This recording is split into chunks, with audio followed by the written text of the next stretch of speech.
in the problem. You use it. If there's not, you don't. He didn't use it in there, but there is a source resistance. Well, then it's wrong. I mean, let's just go ahead and state the problem, and I'll tell you the way to do it. Now, this is my area, so. People make mistakes. Dr. Winowitz makes mistakes. I'm assuming that there's some source voltage right here, is that right? And there's a source resistance, RS. And then they must have an antenna down here, connected of some type. And is this a half-wave dipole? Just tell me. Which one is this? 8.1? 8.51. 8.51. Okay. It's a half-wave dipole. Yes. All right. I want to just put this down here. Anytime you have a half-wave dipole, and here I'm assuming the gain and directivity are identical. In other words, there's no efficiency problem. The gain of a half-wave dipole, which usually put as this, the length is here. That gain is equal to 1.64, and it will be cosine of pi over 2 cosine of theta. I'm going to make a comment about this. It's very important for you to listen to. Over the sine of theta, and that whole thing's squared. Now that's the gain of a half-wave dipole. Y'all follow? Can you read it from there? The gain of a short dipole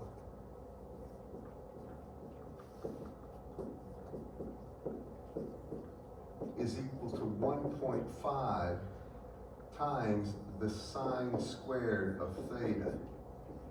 Now here I have to make a point. Half-wave dipole is when you measure the length of the antenna, it's a half wavelength. It's as easy as that, total length. For this one, what is a short dipole? And I'll get to this more when we get into the actual wire antennas. A short dipole is defined as the total length of the antenna being less than lambda over 10. So if it's a half wave, it's that. If it's not a half wave, but it's short, in other words, less than that, it goes to this. And that's a sine squared of theta. I'll show you something about this. Now you look at these things, and a logical question is, well, what do you do if it's greater than lambda over 10, but it's not a half wavelength? That's where I have to, when I cover wire antennas, I'll show you the general formula you use, okay? And it's not something that usually has a closed form solution. You have to do numeric integrals for this, but I'll explain that later. You all with me on this? These are the two you have to actually be familiar with. This is a lambda over 2 antenna. You all with me? Now, this is important. The actual short dipole here, if you write this down, I'm gonna say this again later, but just write it down. If you have a short dipole, matter of fact, I'll put it here. For a short dipole,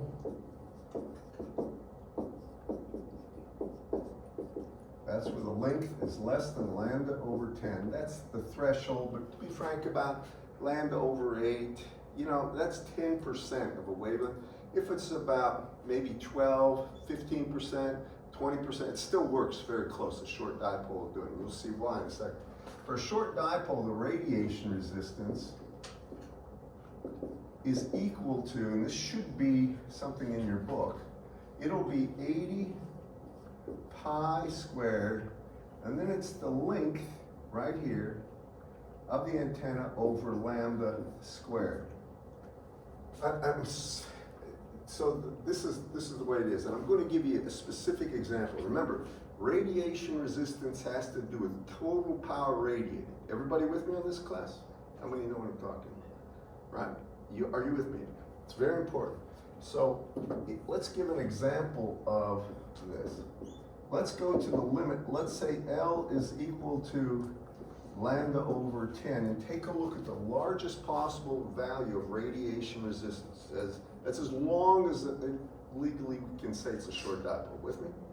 You're going to see it's very small. If you look at this, this is going to be equal to 80 pi squared, and then you have 1/10 squared. Now look at that. 0.8 pi squared ohms. That's because 1/10 squared is 1 over 100, 80 by 100 is 0.8, you all with me? And then you have pi squared. Can somebody just tell me what that is? It's very small compared to what it would be for a half wave in most traditionally long dipoles.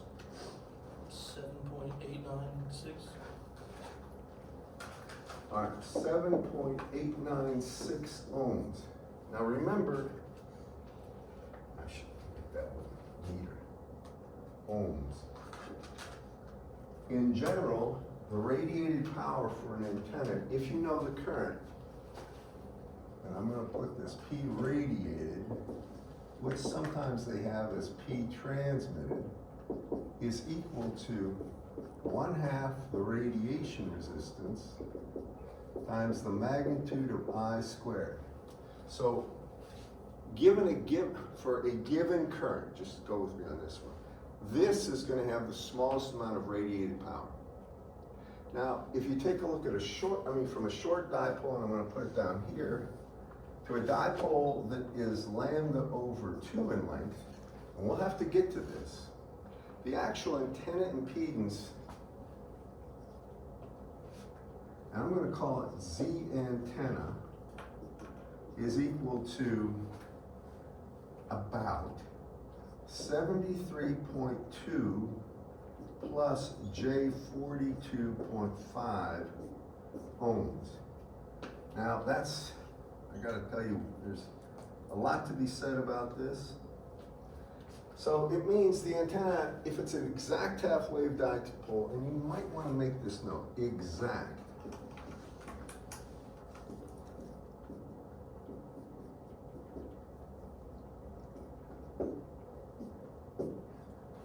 It has both real and imaginary values. Think about how much more. Remember, that one at the limit is about 7.9 ohms. This one has 73 ohms, right? A factor of about 10 more. That means 10 times as much radiated power for the same current. It's real important to get an appreciation for this. The half-wave dipole is beneficial for that reason. And here's the other thing about this that's important. If you looked at the gain pattern for a half-wave dipole and a short dipole, and I'm going to do this in polar coordinates so you can see this. So if the antenna is here, I'm going to just sketch it briefly. And this is the z-axis. When we looked at this, the half-wave or this would be the short dipole.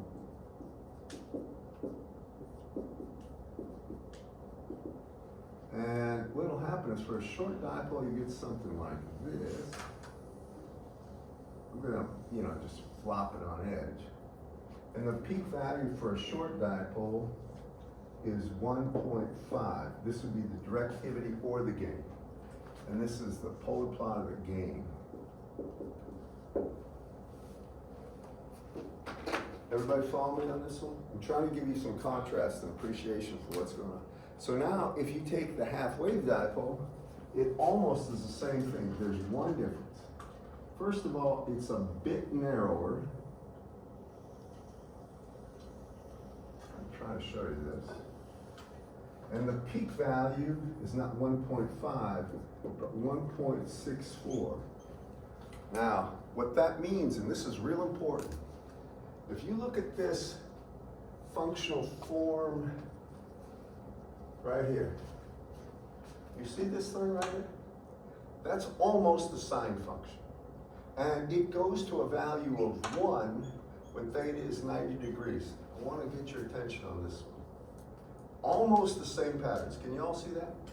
Sine squared and that 1 squared, almost the same. Almost. If you look at this, let's see where the maximum is. Well, I can tell you where the maximum is. It's going to be at 90 degrees. When theta is 90 degrees, what's the cosine? Anyone? 0. 0. Anything times 0 is still 0, right? Now, what's the cosine of 0? 1. By the way, make sure you do this in radians. I gave you a note about that. That's a radian term. So when you're taking the cosine of that, after you take cosine of whatever theta is, it's a radian term right there. Got me on this one? Not degrees. So if this is going to be, take a look at this. If theta is 90, that's 0. 0 times anything is 0. Cosine of 0 is 1. What is the sine of 90? 1. 1. 1 over 1, 1. That's as large as it gets. Everything from there goes down. So it looks almost like a sine, but the magnitude right here is 1.64, just a little bit more. You'll notice there's the only real difference, practical difference between a short dipole and a half-wave dipole is one single thing, and that is the amount of radiated power for a given current. That's the reason half-wave dipoles are used all the time. You'll see them all the time. Now there's one trick we do with half-wave dipoles. I'm throwing a lot out here that was part of the lecture, but this is the time to do it because you asked specifically about this problem. If you have a half-wave dipole, you hate this. The only thing that reactive component does is limit the current for a certain amount of voltage at the source. Does everybody see that? You'd like to get rid of it. Well, one way to get rid of it, you were taught long ago, is with impedance matching, right? You could have a stub network, or you could add an element that would have a reactance, which would be a capacitor in series of minus J42.5 at a given frequency. Y'all with me on this, class? That would get rid of it too, but you don't want that. That's a pain. It does no good. So what they actually do, there's one real trick. It's a neat trick. If you allow, this is a trick, I'll put it down, a trick. I like these things. If you let L be 0. And this is the important thing, that's a half wave, so it's 0. And I think in his book, he's gonna have 0.485 lambda. You can look that up. Just shorter than a half wave dipole. Y'all with me? Then you find the antenna impedance is just about 72 ohms. It gets rid of that imaginary component. For all intents and purposes, the gain is unchanged. Almost the same. Did anybody see this in the book, 0.485? It's in the chapter. If you look, I don't know where it is. It's a very interesting and important thing. So, I mean, I can imagine some of the labs back in the day. I don't recall ever doing this in a lab, but they probably made you measure the impedance of an exact half-wave dipole. A wire, you know what yardsticks are? So if you just basically take one of these like antennas that you get with the old receivers. Remember those things that were like this? That's actually not a half-wave dipole per se. It's a folded dipole, but don't worry about that. It's actually a couple of, they call them, trying to think of the formal name for this thing. But these are basically 300 ohm lines, but they tie down to about a 50 ohm input impedance. Don't worry about this right now. But thing is, if you take an antenna, just take a wire, copper wire with shellac on it, and then take a yardstick, bring it out here, so half a meter there, half a meter there, and you measure the impedance of that thing at exactly a half wavelength, and you'll have about that. If you take a couple of, if you just take some fingernail clippers and start chopping off the ends just a little at a time, all of a sudden that reactive component starts going down, down, down, and again gone. And if you keep chopping it, you'll see a minus J term appear. Are you with me in this class? Now that's something very useful in the real world to know, because you don't want that. You do not want reactance. It does no good for you. You want to get rid of that. It limits current. And I gotta be fair about this. I know we haven't covered the theory behind how do you calculate the electric field from a wire antenna. Go get all these terms, but we will. But with real antennas, they're not infinitesimally thin. They're wires that have a certain radius. You with me? Now the wire radius has a lot to do with what this is, or an exact half-wave dipole. And in general, that term, if it's L equals lambda over 2, that is for a very thin wire. As the wire gets fatter and fatter, and that would be necessary for power handling capabilities and also to make it rigid. You know, you can't have just a piece of wire hanging out there because it just flop. But in general, what happens is this reactive component starts going to 0, even if it's an exact half-life, and then it will change signs as the radius gets fatter and fatter. This is later, I cover this in my EMC course, and I'm sure whoever's teaching antenna theory, it might be Bashir, has he covered, did you have him or not? It's next semester. If you have him, he should cover this at length, because this is an important fact. Now, so that's a lot to do about some of the information, its background. Now for your specific problem, and I'm gonna redraw over here and finish it. Here you got a half-wave dipole, and I think the receiver's a half-wave, isn't it? Yes. All right, this is a beautiful problem. I would pay attention to this if I was you. It basically underscores all the things that I find interesting and important. So, I think this is the one you have. We're gonna do it with the source resistance. You got plus and minus here, some Vs. I have a source resistance, Rs. And here's my antenna. It's a half-wave dipole. And this is lambda over 2. And then I have another antenna out here. And it's identical, right? And they got a 50 ohm load? Yes. Let's do this one in its entirety.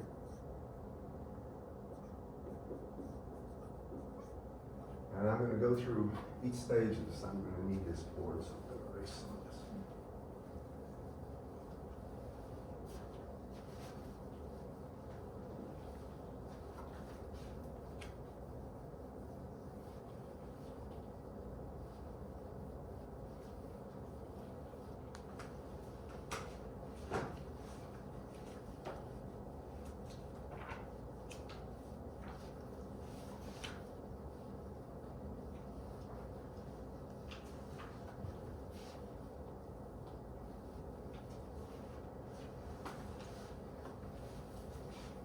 Okay. Let me ask you this, what's the voltage? 12 volt, Vs is 12 volts. What's the resistance? 50 ohm. 50 here? Mm-hmm. And that's exact half-wave dipole, right? So that means the antenna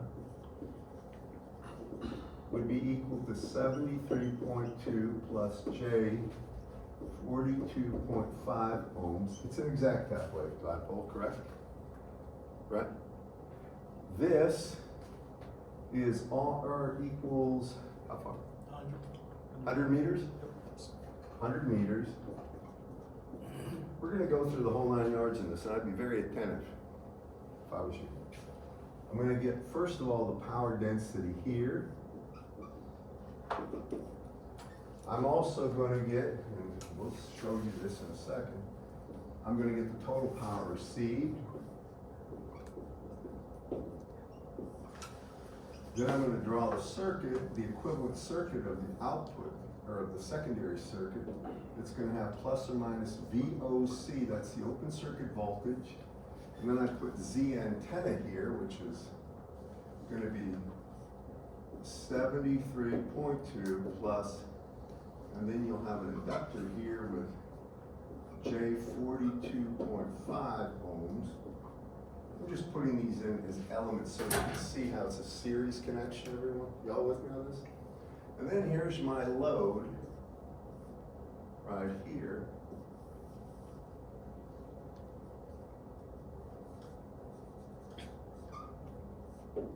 And that's 50 ohms.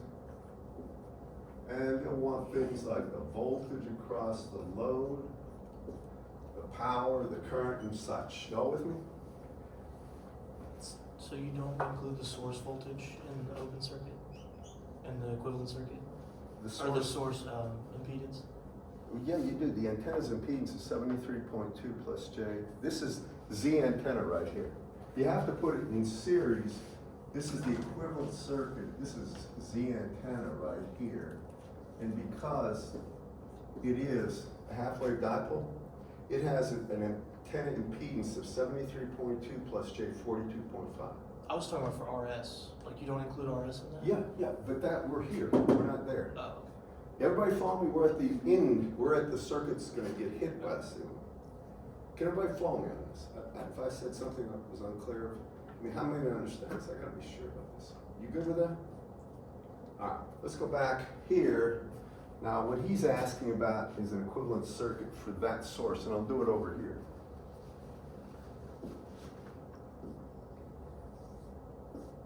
Plus to minus Vs. By the way, what's the frequency? 500 megahertz. Huh? 500 megahertz. 500 megahertz. Okay. Now, if you look at this, Vs is 12 volts, right? Then you have a source resistance of 50, correct? Now you have to put in what the antenna's equivalent circuit is, and it's an exact half-wave dipole. So it looks like 73.2. Did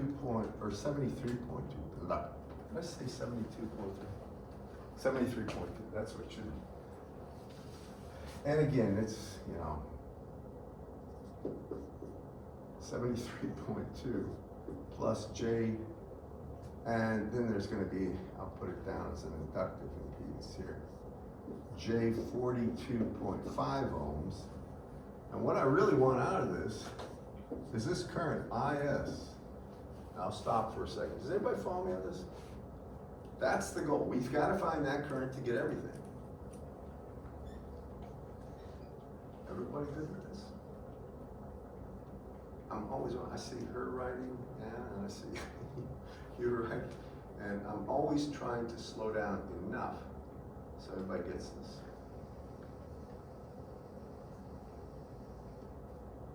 I'm seeing probably over half the class is using a tab, or maybe about half.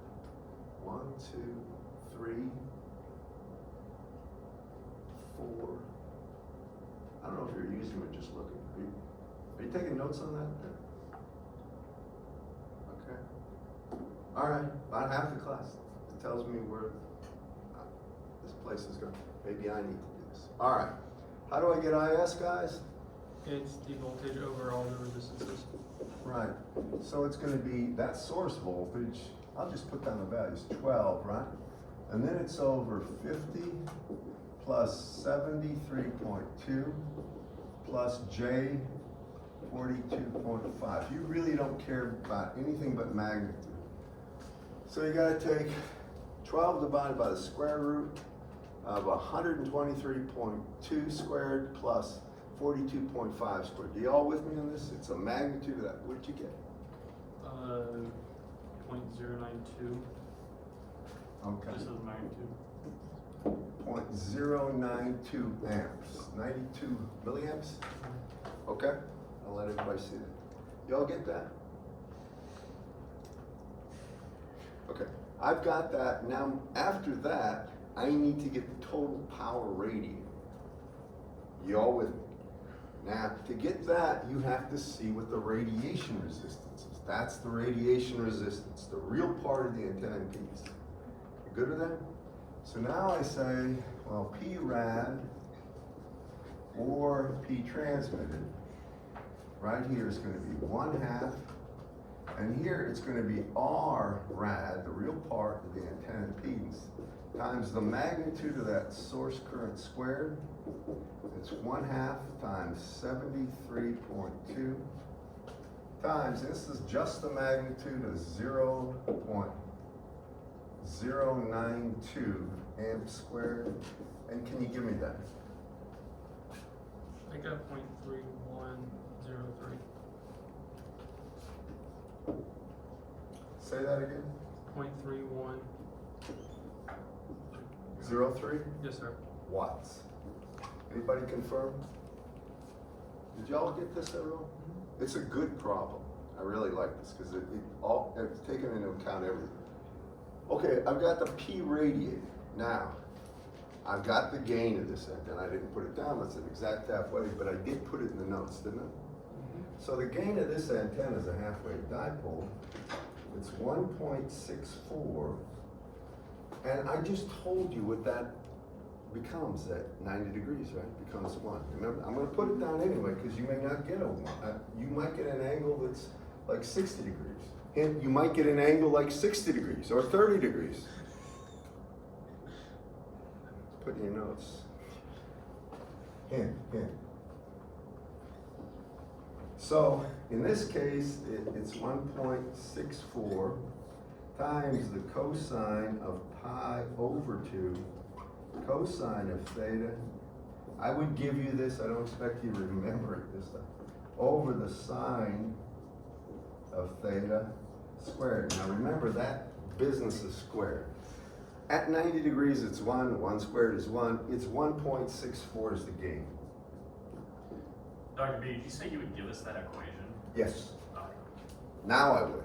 All right, we haven't covered the antenna theory. I'll tell you when you need to know. But it becomes, just because you use it so often, you can't help it knowing it. That's the way usually these things come about. They're like V equals IR. How did you know that? Because you used it for a billion problems. That's the reason. Okay, we know that, and we know it's going to be 1 times 1.64, correct? So now the next thing I want to do is get the average power density at this point. It's important to remember what I told you about this. The average power density, I'm going to put it down here. This power density, PAV, well, do you remember what I told you to do when you do this? Think isotropic first. How much power is radiated? What we just calculated, correct? So you put P rad divided by, then it's isotropically distributed over the surface of a sphere. The surface of a sphere is 4 pi r squared. That's the isotropic density at any given range r. Then you multiply it by the gain. Specifically, if we're at 90 degrees, then the gain would be 1.64 for this antenna. Now we have the power density right here. Right there. Do you agree with that? And R is, 100 meters. yeah, 100 meters. Can somebody tell me what this is? I'll put down what it amounts to. P radiated is 0.3103 times 1.64 over 4 pi, and it's divided by 100 squared, or 10 to the 4th, and that will give us the average power density. Agreed? Could you give that to me anyone? 4.0497 times 10 to the minus 6. 4.04? Yes. Because wouldn't the r square be, because we're doing it, don't we convert to kilometers or no? It's No, meters. Okay. MKS, meters, seconds, kilograms, remember? Okay. All right, so that's going to be 100 meters squared. 10 squared squared is 10 to the 4th. So it's 10 to the 4th down here. You got 4.04 times 10 to, did you say minus 7? Minus 6. Minus 6 watts per meter squared. Quick question here that you should know, hint that you should know. If that's given, how do I get the electric field? It is Square root Two. 2 beta not beta. What you just said is correct, but I think you know what you're talking about too. Average power, these are plane waves. Average power is 1/2 magnitude of E field squared over eta naught, unless it's not free space, and I promise you it'll be free space. Most of the stuff you see from me, I don't ask tricky questions about this, okay? Not this. So, what is that going to be for the E field? Well, the E field magnitude is going to be equal to the square root of 2 eta naught times P ab. Do you agree with that, class? And what is that? Can you give it to me?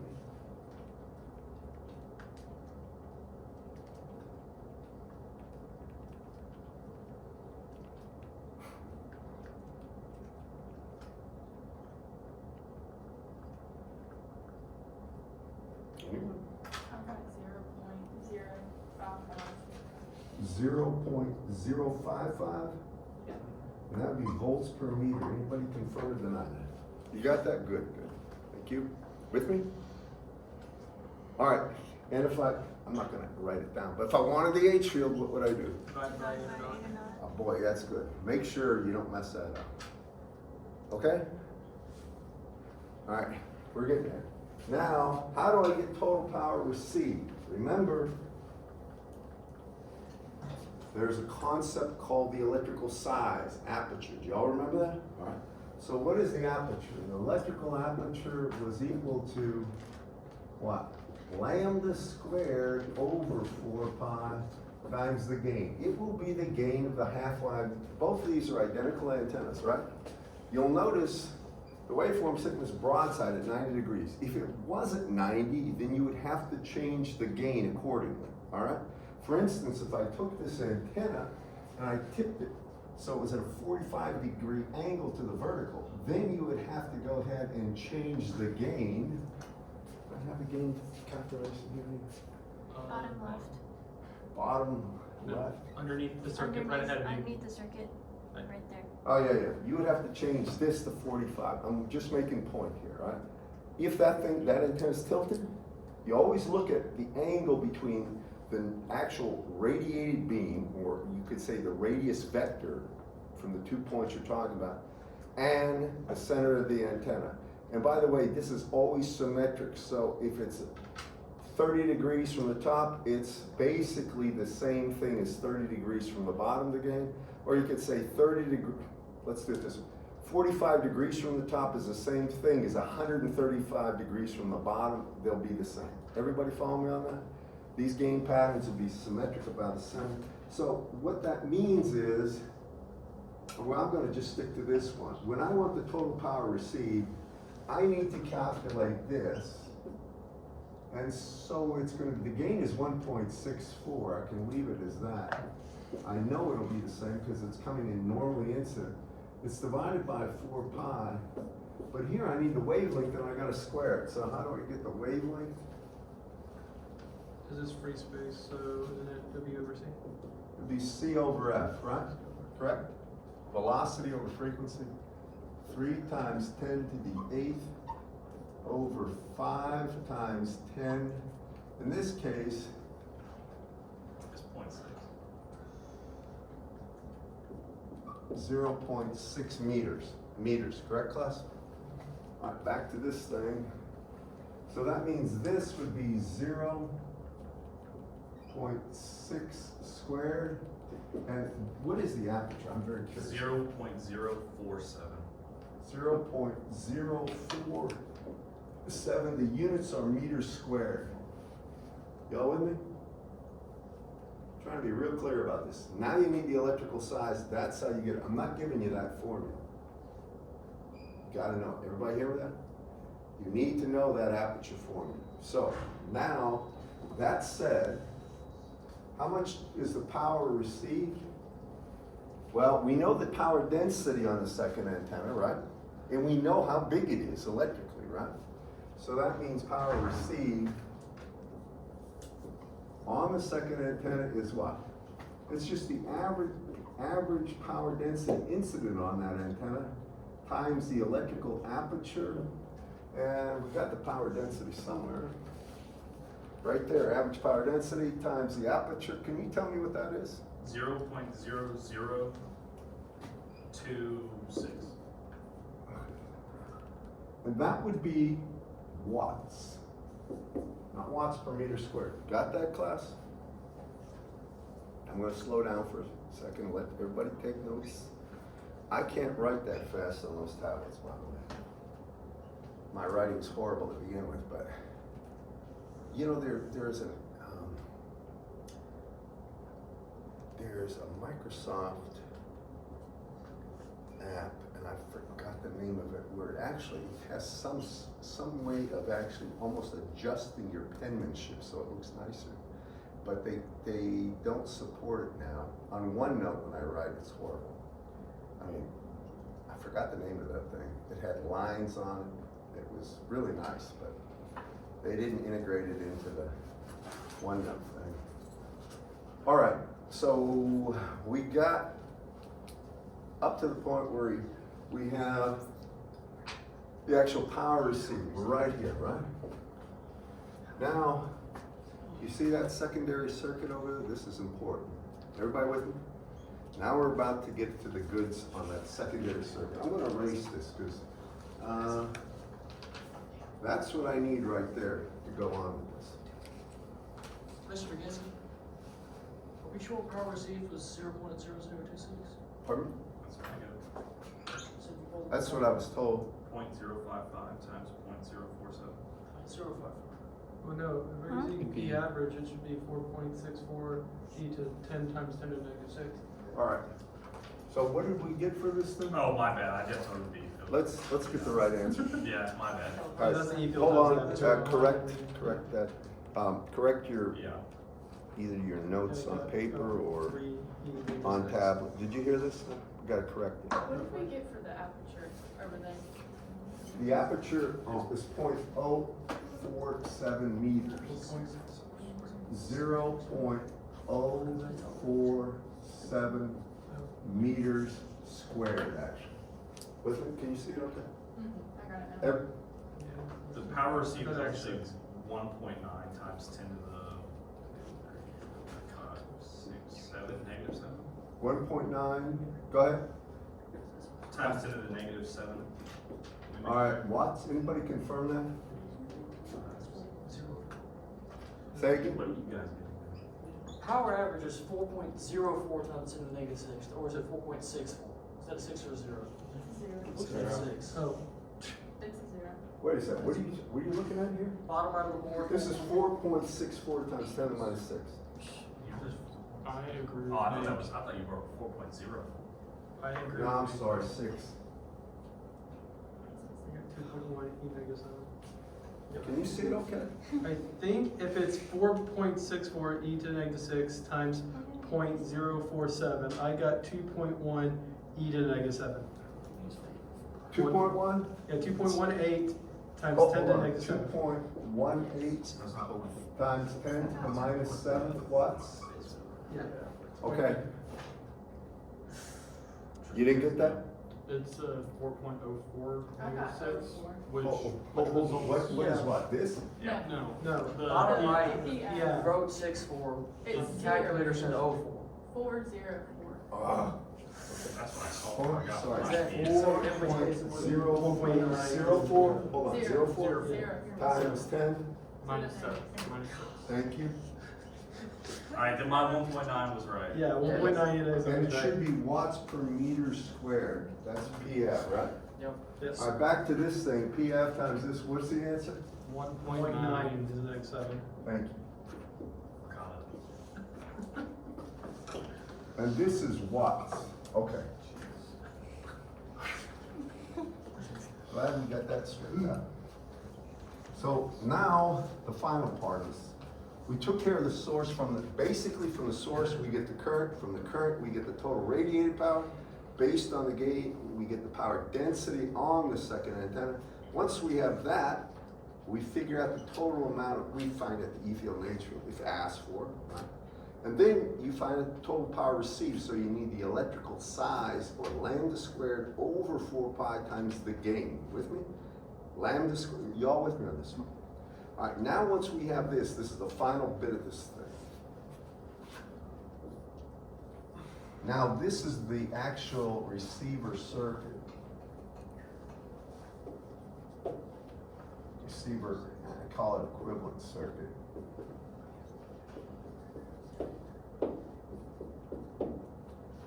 Now I need that V open circuit that we're going to talk about in a second. Then I have to put the antenna impedance here, which is going to be 73.2 plus J 42.5 ohms. I'm just boxing that. That's the antenna itself. And then I put the load on, which is going to be RL is equal to 50 ohms. But I need this, V open circuit. This is one I spent some time proving. Y'all remember this class? This one you have to know. So the open circuit voltage right there is going to be the square root of 4 times the average power, the power received, pardon me. Power received, that's in watts, and that's somewhere over there. And then it's gonna be times the radiation resistance. That would be the open circuit voltage. Everybody got that? Now what is it in our case? I got 0.87. Square root of 4, and it's times, is it 1.9 times 10 to the minus 7th, right? Isn't that right? I might be tripping. 10 to the minus 7. And the radiation resistance is going to be the real part of that, which is 73.2. Can everybody see this? 73.2. And so, briefly, I only care about magnitude, I don't care about phase. What'd you get, Nate? No, I don't worry about that. I'm briefly going to make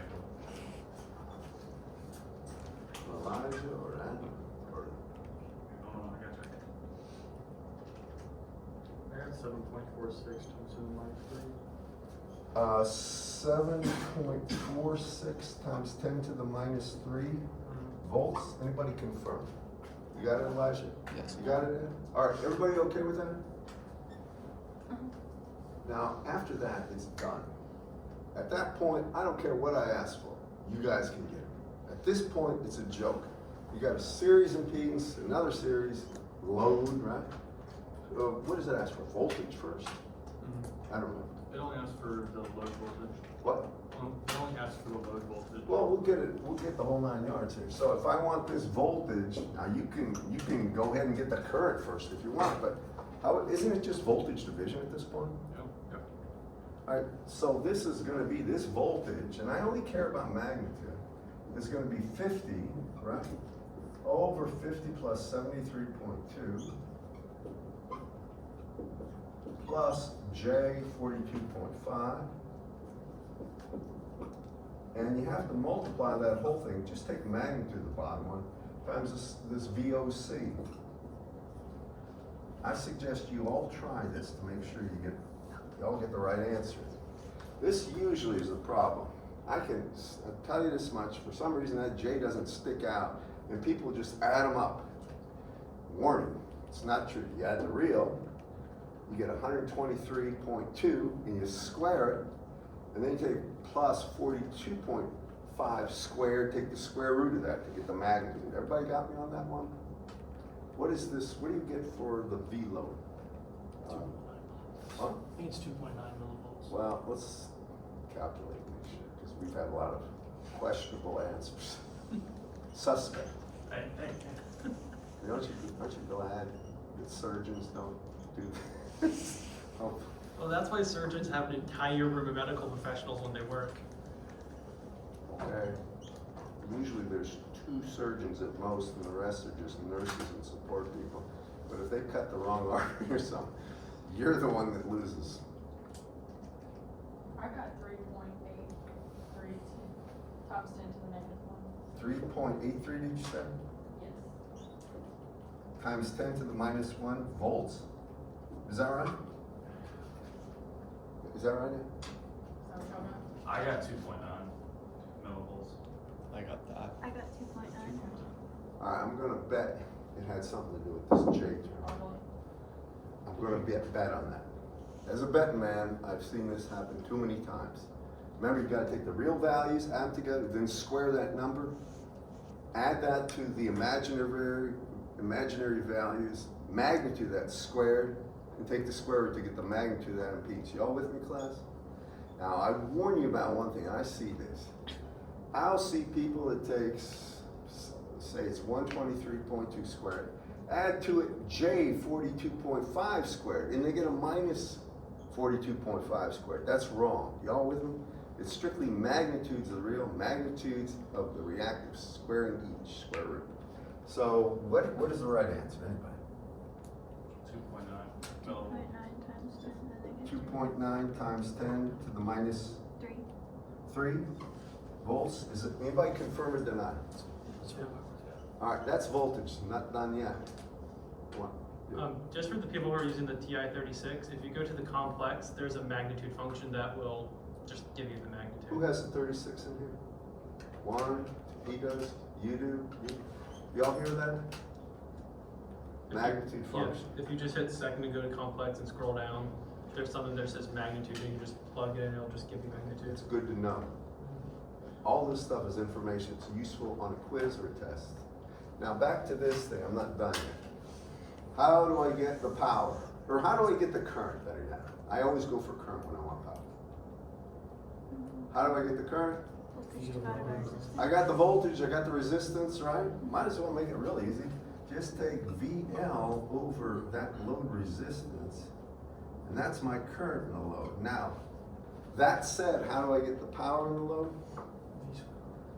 1/2, remember, don't forget the 1/2 I squared, magnitude of I squared, times the real part of the antenna impedance. Well, the real part is just R. You all with me? Now you can take V squared over R in this case, but you have to have a half. Don't forget that 1/2. Everybody hear me on this. Because these are peak terms, and this is a cosinusoidally varying function. So you gotta have the 1/2. Anyway, I don't care about the IL. What is the power in the load? It's 1/2 magnitude of that VL squared over RL, right? What do you get for that anyway? That's usually what they want is power. Or what try to just be clear about things you should mentally go through in your mind.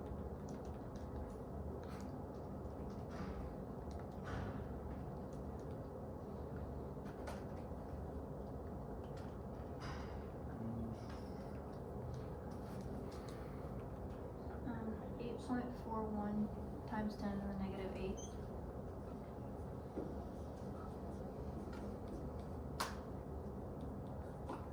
Anybody? That's what I got. Anybody else? I want you to notice one thing. Remember, these are they're not high gain antennas. We started transmitting, I had it up here somewhere. What was the total power we radiated at the beginning? 0.31 watts. 0.31 watts. And we're down to receiving about 10 to the minus 7th watts. And this is only 50 meters away. I mean, power's falling off like lead balloons, you might say. Follow me? It's just going down, down, down. Yes, sir. So if hypothetically, let's say the angle's 30 degrees transmitting. Why don't I make it a little, just make it so real. I'm trying to do you a favor, so think about what I just said. Would the angle on the receive be 60 then? Because it's 90 minus 30? Well, you gotta look at the problem when it's drawn, because just that statement alone has too many, I've got too many questions about what you mean. Here we go. Suppose this is the transmit antenna, regardless of the gain. And here's R, and here's the receiving antenna. Now I want you to listen, I'm gonna put them both vertical to make it easy. Now, let's say they're both half-wave dipoles or short dipoles. Anytime you have a dipole antenna, the angle is always measured from the vertical axis. Y'all with me on that? So that angle here is less than 90, and I didn't say what it is. I'll tell you what, I'll make it real clear. Let's suppose this is 30 degrees, all right? Now, if that's 30 degrees, and these are identical antennas, and they're both vertically oriented, this angle's 30 degrees. Do you agree with that? Now you could say, well, the actual angle from the vertical to this point would be 180 minus 30. Y'all follow me in this? Or you could say it's 150. You could use that, you'll get the right answer, but it's easier to say both are at 30 degrees. Y'all with me? It's because they're symmetric. The gain patterns will be symmetric about 90 degrees, promise you. So I would just use 30 degrees, get the gain on one, put it here, put it here. Now, y'all hear me on this one? So the gain would change here for this one, and the aperture would change. With me on this? Because aperture, electrical aperture is lambda squared over 4 pi times the gain. If this changes, necessarily. Got that? Now, will the radiation resistance change or anything? No. The actual real and imaginary part of the antenna impedance has nothing to do with orientation. Remember that. It only has to do with frequency in the sense that is the dipole short or long in terms of wavelength. You got that? Now, here's something else that could happen. I'm not saying it's going to, but you should actually be prepared. Suppose I did this. And I know, what kind of a rotten professor would do this? Follow me? Make them a halfway dot, I bet you guys can get this. Now, if this is 30 degrees, and I did it right, this would be 90 degrees. Do you all agree with that? What do you know about the sum of internal angles of a triangle? 180 degrees, right? So what is this angle necessarily? Even though it's not drawn right. This should be 60, and this should be 30 degrees the way I've drawn it. Y'all follow me? But you can figure that out. That 30 degrees would be the angle you use to calculate the directivity or gain of this one. Follow me? Then I could even do it as, I'm just showing you possibilities. You answer me this one. What if it's like this? Now what's the angle? 0. Y'all see that? Basically, I took something, that's when it's 30 degrees, 0 degrees. Follow me? What would be the gain of this one? 0. Right? Sine squared, cosine, think about it, sine squared. Sine of 0 is 0, right? That cosine of pi over 2 cosine theta over sine theta is about a sine. It'll go to 0 too. As a matter of fact, for any wire antenna, and this is something real important. Sounds like I'm preaching. I'm really trying to make these points. I've had some really good teachers in my life, and you can always tell when they were trying to make a really important concept, especially at grad students that could destroy things like millions of dollars, they would get very excited and look you right in the eye. Anyway, if you have an antenna, any wire antenna at all, the radiation that comes in the direction of the length of the antenna is 0, always. Always 0. With me? They can't receive or hear anything. And from that point, anytime, if the angle is, this is the end, it doesn't have to be a maximum at 90. You're going to see for a full wave antenna, it isn't. The peak value is actually at 45 degrees or at really 135 degrees, but I'd have to show you that later. That comes later. So you can't always assume it's going to be at 90 degrees, the peak value. Typically it is. You can't always assume. And here's the last part. Then I'm going to go on to one other thing. And then I'll shut up. All right? For this one, what's the angle now for that antenna? Say again? The radiated power is coming in broadside, right? What would the angle be for this antenna? 90, right? It's hitting it, that's the most power it'll ever receive. It's a line for maximum power transfer. You got that? Okay. That was a great problem.